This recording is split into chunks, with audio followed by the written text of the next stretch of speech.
গাজীপুরে এক শিশুকে ধর্ষণ করে বন্ধুদের কাছে ভিডিও পাঠালো যুবক। ৮ বছরের শিশুকে ধর্ষণ করে এবং ধর্ষিতার ভিডিও করে সেই ভিডিও বন্ধুদের কাছে পাঠায় ধর্ষক আরমান। সন্ধ্যায় বনের ভেতর থেকে চিৎকারের শব্দ শুনে এগিয়ে গিয়ে ওই ছাত্রীকে উদ্ধার করে স্থানীয়রা। এই সময় ধর্ষক আরমানকে গণপিটুনি দিয়ে পুলিশের সোপর্দ করেন এলাকাবাসী।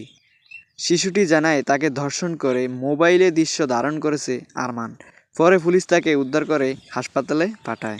নির্যাতনের শিকার শিশুর বাবা জানান, দুপুর থেকেই তার মেয়েকে বাড়িতে পাওয়া যাচ্ছিল না। এরপর তারা বিভিন্ন জায়গায় খোঁজাখুঁজি করতে থাকেন। সন্ধ্যায় বনের ভিতরে চিৎকার শুনে স্থানীয়রা এগিয়ে গেলে আরমান মিয়াকে বনের ভিতর থেকে হাতে নাতে আটক করা হয়।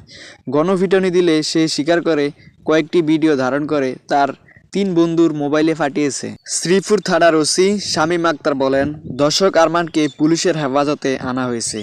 নির্যাতনের শিকার শিশুকে উদ্ধার করে হাসপাতালে পাঠানো হয়। প্রাথমিক জিজ্ঞাসাবাদে আরমান শিশুটিকে ধর্ষণের কথা স্বীকার করেছে। সে ইয়াবা সেবন করে এই ঘটনা ঘটিয়েছে বলে স্বীকারোক্তিতে বলেছে।